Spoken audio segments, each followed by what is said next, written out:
এই এক আলোচনা করার কারণে আমার তো চাকরি গেল বাবা। এই আলোচনায় গেল খালি একটু কইছিলাম মিল্লাতে আবিকুম ইব্রাহিম। আল্লাহ কোরআনে বলছেন জাতির পিতার নাম হলো ইব্রাহিম আলাইহিস সালাম। এখন যখন বেশি করা করছে, বেশি বেশি বেশি করা করছো, আমরা বলছিলাম ওই যে ধোলাই পারে কইছিলাম বারবার যে মূর্তি বসায়ও না, মূর্তি বসায়ও না, বারবার কইছিলাম। হুনো নাই, যখন হুনো নাই তমগর ট্রেং আর তোমাগর কি যেন কইটা ক্যারেন দিয়া টাইনা টাইনা তমগর বাবার মূর্তি আর দাদার মূর্তি নামাইছে। হুজুরদের কথা শুনবা না, বিপদ এমনি আসবে। বিশেষ করে এই জাতি তো এই 15 বছর ওই একজনের নাম পড়তে পড়তে আর ইতিহাস শিখতে শিখতে 53 বছর আগের যে অন্য কোন নেতা আছিল এটাই ভুলে গেছে। কতক্ষণ নাই মানে মুসলমান জাতির যদি জিজ্ঞাসা করা হয় জাতির পিতাকে, কোরআনে যার নাম কইছে হ্যার নাম কইতেই পারে না। ওই মুসলমানের জাতীয় পিতার নাম কি? এখন তো আলহামদুলিল্লাহ আমরা দেখতে পাচ্ছি বাংলার আকাশে ইসলামের সূর্যোদয় দেখা যাচ্ছে। ঠিক কিনা আওয়াজ করে বলো। বাংলার বাতাসে বাতাসে ইসলাম কায়েমের সুঘ্রাণ পাওয়া যাচ্ছে। উলামায়ে কেরামদের দূরত্ব ধীরে ধীরে কমে এসেছে। এখন এক দস্তার এখানে উলামায়ে কেরাম খানা খেতে বসে। এখন উলামায়ে কেরাম একই মঞ্চে বসা আরম্ভ করেছে। উলামায়ে কেরাম হাতে হাত মিলাচ্ছে, উলামায়ে কেরাম কাঁধে কাঁধ মিলাচ্ছে। আমার কাছে মনে হয় আগামীর বাংলাদেশে যদি উলামায়ে কেরাম ঐক্যবদ্ধ হইয়া এই দেশটাকে পরিবর্তনের জন্য আবারও আপনাদেরকে ডাক দেয়, আমরা 24-এর মতো, 71-এর মতো, 47-এর মতো আবারও নামবো, আবারও মায়েদের নামবো। তো দিতে হয় আমরা তো দেব, জীবনটাও যদি দিতে হয়। কারা কারা তৈয়ার আছো? বসে নয় দাঁড়িয়ে দেখাতে হবে ইনশাআল্লাহ, বসে নয় দাঁড়িয়ে দেখাতে হবে। আল্লাহ তাআলাকে দাঁড়িয়ে দেখাও। আয় আল্লাহ, তোমার দ্বীনের জন্য, ইসলামের জন্য আমরা দাঁড়িয়ে সাক্ষী রাখলাম এই জমিনে তোমার দ্বীন টিকা রাখার জন্য, ইসলাম টিকা রাখার জন্য ময়দান ছাড়তে রাজি না। ঠিক কিনা বলো? এখনকার যুগের মুসলমান লেনিন কার্ল মার্ক্সের আদর্শ খোঁজে, মাও সেতুনের আদর্শ খোঁজে, এরা সক্রেটিস প্লেটোর আদর্শ খোঁজে, আর সেই আদর্শ দিয়া গোটা দেশে শান্তি খুঁজে বেড়ায়। এমনকি বাংলাদেশেও এরা ওই লেনিন কার্ল মার্ক্সের আদর্শ দিয়া, গণতন্ত্র দিয়া, সমাজতন্ত্র দিয়া, রাজতন্ত্র দিয়া এরা শান্তি প্রতিষ্ঠা করতে চায়। খোদার কসম করে বলি, স্বাধীনতার পর থেকে পর্যন্ত নেতার বারবার পরিবর্তন হয়েছে। 53 বছরে দেখেছি এই দেশে স্বৈরাচার স্বৈরাচার স্বৈরাচার তৈরি হয়েছে, বারবার করে স্বৈরাচার পালিয়েছে। সর্বশেষ 17 বছরের স্বৈরাচার 5 আগস্টে পালিয়েছে। এরকম করে যদি চলতেই থাকে, কোরআনের আদর্শ যদি বাদ দেন, নবীজির আদর্শ যদি বাদ দেন, গণতন্ত্র দিয়ে যদি চলা হয়, সমাজতন্ত্র দিয়ে যদি দেশ চালানো হয়, তাহলে এই দেশে আবার নতুন করে স্বৈরাচার তৈরি হবে। ইসলাম প্রতিষ্ঠা হওয়ার আগে এই দেশে শান্তি আসতে পারে না, পারে না, পারে না। হাত তুলে চিল্লা বলো ঠিক কেন? এই জন্য ইসলামের বিকল্প নাই। বলেন ইসলামের, এই বলেন ইসলামের। এই দুনিয়ার নেতা ঠেতা বাদ দেন মিয়া, চাঁদাবাজি নেতা বাদ দেন, কথা বল না কেন? সুদখোর নেতা বাদ দেন, ঘুষখোর নেতা বাদ দেন। নেতা মানতে হয় তো আমার নবীকে নেতা মানতে। নবীর আদর্শে কোন নেতার আদর্শ মিলছে? আলহামদুলিল্লাহ। নবীর আদর্শের নেতা মিলে নাই, মানি না। আসতে বললেন কেন? দেখবেন কে কে আসতে পারে। বলেন নবীর আদর্শে যদি কোন নেতার আদর্শ মিলে, মানি, মানি। নবীর আদর্শে নেতার আদর্শ মিলে তাইলে মানি। নবীর আদর্শে যদি নেতার আদর্শ মিলে না, চাও বসো।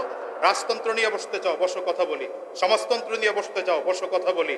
হ্যাঁ আমিয়া গণতন্ত্র নিয়ে বসতে চাও, বসো কথা বলি।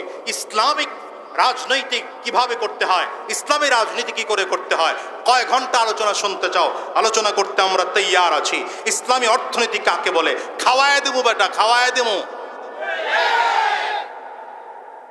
ইসলামী অর্থনীতি পৃথিবীর শ্রেষ্ঠ অর্থনীতি, ইসলামী রাজনীতি পৃথিবীর শ্রেষ্ঠ রাজনীতি, ইসলামী শিক্ষানীতি পৃথিবীর শ্রেষ্ঠ শিক্ষানীতি। ঠিক কিনা বলো? আচ্ছা আমাকে বলেন তো, আপনি আদম আলাইহিস সালাম থেকে আরম্ভ করে এখন পর্যন্ত কিয়ামত পর্যন্ত যত মানুষ এসেছে, আসছে, আসবে, সর্বশ্রেষ্ঠ মানুষকে দেখছেন দেখছেন কত কষ্ট হইতেছে নাম বলতে। বলেন কে শ্রেষ্ঠ মানুষ? কে? আমার নবী। বুকে হাতটা লাগায়া কন্যা, আমার নবী মুহাম্মদুর রাসূলুল্লাহ সাল্লাল্লাহু আলাইহি ওয়াসাল্লাম। আচ্ছা বলেন তো, আমার নবী কোন মাত্রা, কোন স্কুলে পড়ছেন, কোন কলেজে পড়ছেন, কোন ইউনিভার্সিটিতে পড়ছেন? বিসিএস ক্যাডারের কত ব্যাচের ছাত্র আমার নবী?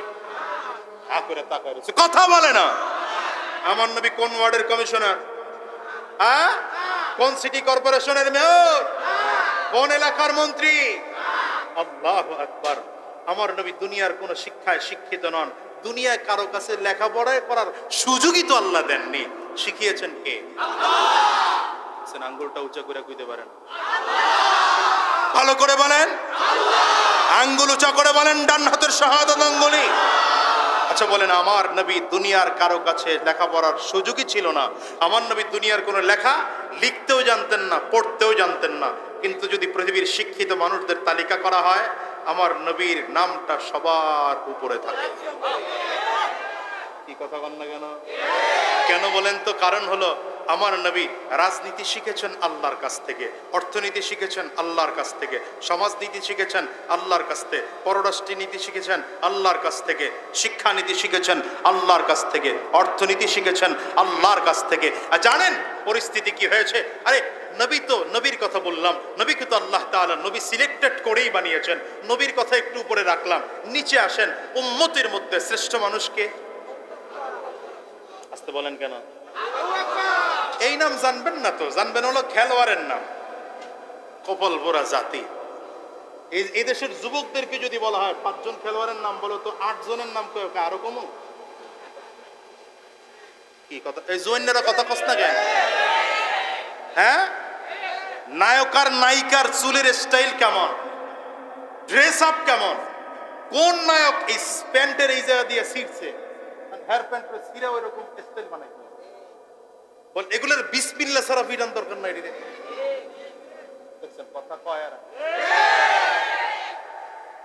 কোন নায়কের স্টাইল এই যে কোনুর এই জায়গা দিয়ে ছিঁড়া, তারও ওরকম ছিঁড়তে হবে, এটা বলে একটা স্টাইল। কি কথা বল? হ্যাঁ রে, কপাল পোড়া জাতি। তুমি নায়কের নাম মুখস্থ করো, নায়িকার নাম মুখস্থ করো, খেলোয়াড়ের নাম মুখস্থ করো, কে ফুটবল খেলে, কে ক্রিকেট খেলে, সব নাম তোমার মুখস্থ। লেনিন কার্ল মার্চের ইতিহাস পড়ো, মাও সেতুনের ইতিহাস পড়ো। সন্ত্রাসীর রোগ আছে, ঘৃণা করি। আপনি যদি তাওবা করে সন্ত্রাসী ছেড়ে দিতে পারেন, চুরি ছেড়ে দিতে পারেন, চাঁদাবাজি ছেড়ে দিতে পারেন, আপনার সাথে আমার বুক মিলাতে মোটেও। আবু বকর সিদ্দিক রাদিয়াল্লাহু আনহু, তিনি প্রেসিডেন্ট ছিলেন না? ছিলেন না? গভর্নমেন্ট অফ মদিনার প্রেসিডেন্ট ছিলেন, ঠিক না বেঠিক? আচ্ছা, আবু বকর সিদ্দিক রাদিয়াল্লাহু আনহু ইন্তেকালের পরে উম্মতের মধ্যে শ্রেষ্ঠ মানুষ আর কে ছিলেন? জোরে কর না, নামটা একটু জোরে বল, আর একটু দিল খুলে বলেন। আরে যেই মানুষের এত সম্মান, যে আবু বকর, যে ওমরের এত সম্মান, যে নবীর পাশে ঘুমাইছে। হ্যাঁ, আল্লাহু আকবার। পৃথিবীর সব কবরস্থান নিয়ে সন্দেহ আছে, আমার নবীর রওজা নিয়া বিশাল আল্লাহর ওলি। কি কথা কন না? চরমনার পীর সাহেব মরে গেলে 100% জান্নাতি, এই কথা কেউ বলতে পারবে না। কি কথা কন না? শর্ষিনার পীর সাহেব হুজুর মারা গেলে তার কবর 100% জান্নাতি বলার সুযোগ আছে? আমার মতো হুজুর মৌলবী মরে গেলে গা আমার কবর 100% জান্নাত হবে, গ্যারান্টি আছে? আমার নবীর কবর 100% গ্যারান্টি যুক্ত জান্নাত। সেই নবীর রওজার পাশে ঘুমিয়ে আছেন আবু বকর, সেই নবীর রওজার পাশে ঘুমিয়ে আছেন ওমর।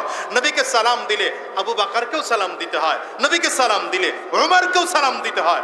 মর্যাদা কেমন? হ্যাঁ, মর্যাদা কেমন? শুধু তাই না, নবীজির নিজের হাতে যে কবরস্থান জান্নাতুল বাকি, এখানে শত শত সাহাবায়ে কেরাম ঘুমিয়ে আছেন। যেই কবরস্থানের প্রতিষ্ঠাতা আমার নবী নিজে। গোটা পৃথিবীর মধ্যে 3টা কবরস্থান হচ্ছে দামি কবরস্থান, যে কবরস্থানের মানুষগুলো জান্নাতি, নবীজি গ্যারান্টি দিয়েছেন। এর মধ্যে একটা কবরস্থান হচ্ছে মদিনার কবরস্থান জান্নাতুল বাকি, আরেক কবরস্থান হচ্ছে জান্নাতুল মুআল্লা মক্কাতুল মুকাররমার কবরস্থান। এই 2টা হাদিস দ্বারা প্রমাণিত। আরেকটা উলামায়ে কেরাম বলেন যে সম্ভাবনা আছে এই কবরস্থানটাও খুব দামি। কেন? সেই কবরস্থানে 2000 মানুষ ঘুমাইতেছেন। আশ্চর্যের বিষয় কি জানেন? 2000 মানুষের নাম মুহাম্মদ আর 2000 মানুষই 1 লক্ষ হাফেজে হাদিস। অর্থাৎ ওই কবরের যিনি জমির ওয়াকফ দাতা, তিনি ওয়াকফ করার সময় শর্ত দিয়েছেন এই কবরে তাকেই দাফন করা যাবে যার মিনিমাম 1 লক্ষ হাদিস মুখস্থ থাকবে। দ্বিতীয় নম্বর, তার নামটা মুহাম্মদ হবে। ইমাম বুখারী রহমতুল্লাহি আলাইহির কবর যেখানে, উজবেকিস্তানে। এজন্য হিদায়া কিতাব যিনি লিখছেন, মাদ্রাসায় পড়ায়, হিদায়া কিতাব যিনি লিখছেন তিনিও 1 লক্ষ হাদিসের হাফেজ ছিলেন। নামটা শুধু মুহাম্মদ ছিল না, ওই কবরস্থানে এলাও করা হয়নি। বুঝেননি কথা? দামি কবরস্থান, কত দামি। আর আপনারা আমার তো পারিবারিক কবরস্থান বানাইছি, পারিবারিক কবরস্থান। বাপেও নামাজ পড়ে না, পোলাও নামাজ পড়ে না, নাতিও নামাজ পড়ে না, সবগুলো সুদ। ওই পারিবারিক কবরস্থানের অবস্থানটা কি? ওই পারিবারিক কবরস্থানের অবস্থানটা কি? ওই কবরস্থানের সামনে নিয়ে নেককার মানুষ হাইটা যাইতেও তো ভয় পায় মিয়া, যে কবরে আযাব চলতেছে। আমার নবীর রওজার দিকে তাকাও তো, যেই নবীর রওজার দিকে তাকাইলেই প্রাণটা জুড়ায় যায়। তাহলে উম্মতের মধ্যে আবু বকর সিদ্দিক রাদিয়াল্লাহু আনহু ইন্তেকালের পরে সবথেকে দামি মানুষ, জোরে বলেন। হযরত ওমর রাদিয়াল্লাহু আনহুর চরিত্রে ঝামেলা ছিল, আখলাকে ঝামেলা ছিল। সুদ খাইতেন, ঘুষ খাইতেন, ছোট আলেম ছিলেন, ছোট মুহাদ্দিস ছিলেন, আমগর সে ছোট পিশাব ছিলেন। হ্যাঁ, আর উম্মতের মধ্যে সবথেকে বড় আলেম, উম্মতের মধ্যে সবচেয়ে বড় তাকওয়াবান, উম্মতের মধ্যে সবথেকে বড় মুহাদ্দিস, উম্মতের মধ্যে সবথেকে বড় মুফাসসির আবু বকর সিদ্দিক ইন্তেকালের পরে ওমর ফারুক রাদিয়াল্লাহু আনহু কতটুকু জগতের প্রেসিডেন্ট ছিলেন? অর্ধ পৃথিবী। কি কথা কন না কেন? এখন যারা বলে হুজুররা রাজনীতির কথা বলে কেন, হুজুররা রাজনীতি করে কেন, করে কান ধইরা দেখানো দরকার যে আবু বকর সিদ্দিক আমার থেকে বড় হুজুর ছিলেন, তিনিও রাজনীতি করেছেন। আমার থেকে বড় ওয়াইজ ছিলেন, তিনিও রাজনীতি করেছেন। আমার থেকে বড় মুহাদ্দিস ছিলেন, তিনিও রাজনীতি করেছেন। আমার থেকে বড় মুফাসসির ছিলেন, তিনিও রাজনীতি করেছেন। সুতরাং রাজনীতি করা আলেমদের কাজ, জালিমের কাজ রাজনীতি করা না।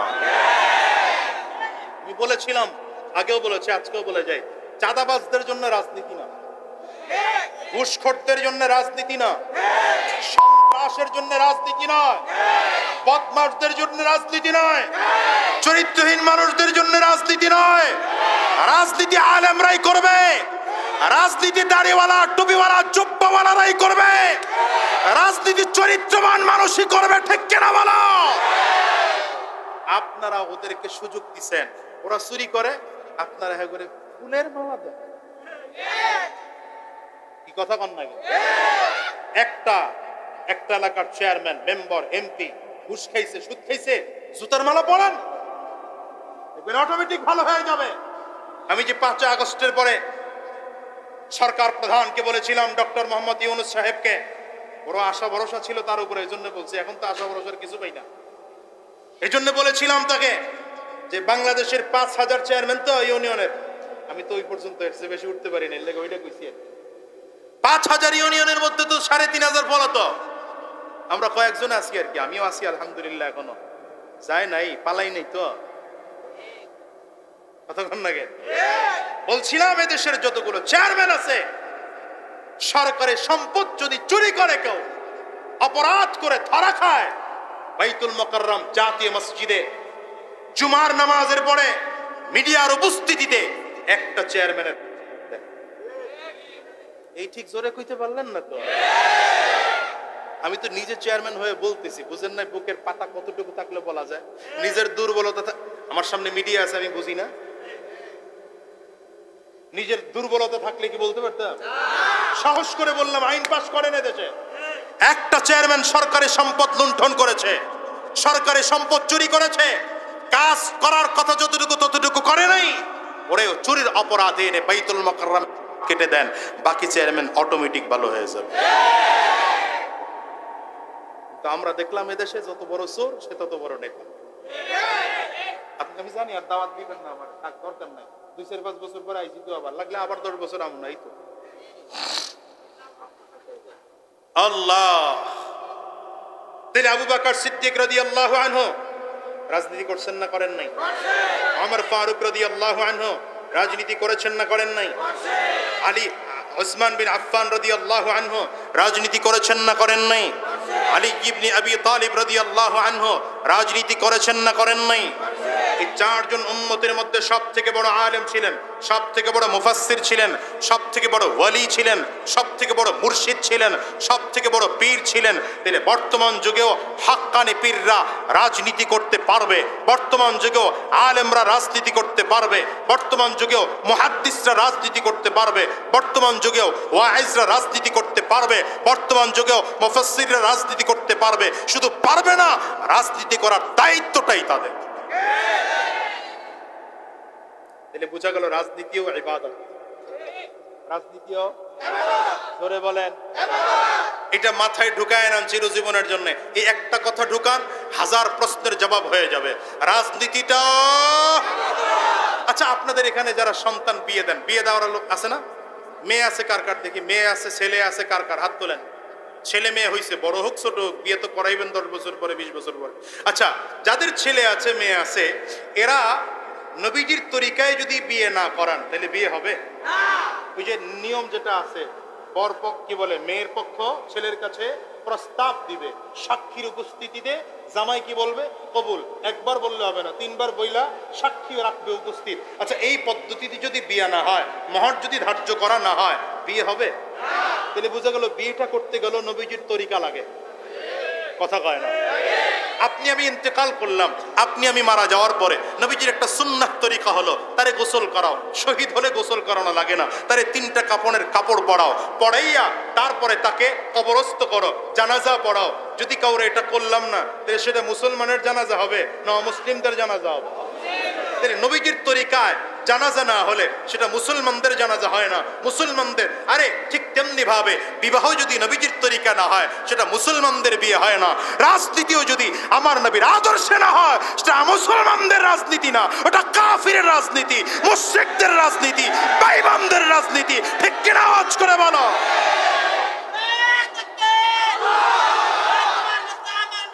এখন সিদ্ধান্ত নাও, এখন সিদ্ধান্ত নাও, তুমি বেঈমানদের রাজনীতি করবা না মুসলমানদের রাজনীতি করবা। তাহলে রাজনীতি হতে হবে কার আদর্শে? নবীজির আদর্শে। হতে হবে কার জন্যে? ওই যে ইবাদত ইবাদত ইবাদত হওয়ার কারণে রাজনীতি আল্লাহর কাছে কবুল হওয়ার জন্য শর্ত ওই যে উদ্দেশ্য ভিন্ন। ভাই, আমাদের উদ্দেশ্য তো আল্লাহর জন্য আমরা রাজনীতি করি, আমাদের উদ্দেশ্য নবীজির তরিকায় রাজনীতি করি। পারলাম না এমপি হইতে, অসুবিধা কোথায়? হ্যাঁ, এটা মন্ত্রী হইতে পারলাম না, সমস্যা কোথায়? মেম্বার পারলাম না, চেয়ারম্যান, কিছুই পারলাম না হইতে, তো আল্লাহ তো দেখবেন জানা, ও তো আমার জন্য রাজনীতি করছে। কি কথা কন না? আপনারা চিরজীবন আমা করে বলবেন হুজুররা, লাভ কি? আপনারা তো এমপি হইতে পারবেন না। আমি বলি পারবো না, সমস্যা কোথায়? আল্লাহ যদি মৃত্যুর পরে ডাক দেয়, এই তোর রাজনীতি আমার পছন্দ হয়েছে, হ্যাঁ, আপনি আমার চিরজীবন ঘৃণা করেন না, প্রতিদিন 5টা করে জুতা দিয়ে বাড়ি দিয়ে যায়, আপনি আমার ঝাড়ু দিয়ে পিটায়েন, জীবনেও সংসদে নিয়েন না, আপনি আমাদের জীবনেও ভোট দিয়েন না হুজুরদের। আল্লাহ যদি আমার মরণের পরে আল্লাহ আমারে ডাক দিয়ে কয়, বান্দারে তোর রাজনীতি আমার পছন্দ হয়েছে, আমার কি লাগবে আর? আর আপনি আমারে ফুলের মালা দিয়ে ঘুরাইতেছেন, সংসদের একদম ছাদের উপরে উঠায় ফেলাইছেন, আল্লাহ যদি মৃত্যুর পরে কয় তোর রাজনীতি পছন্দই হয়,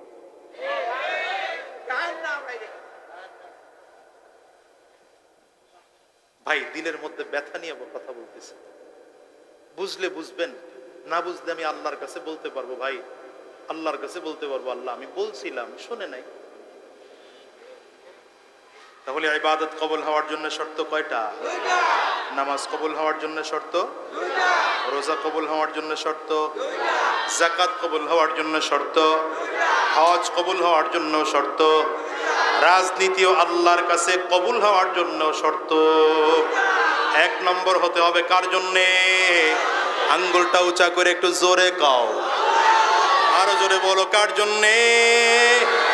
1 নম্বর রাজনীতি হতে হবে আল্লাহর জন্য, ঠিক কিনা বলো?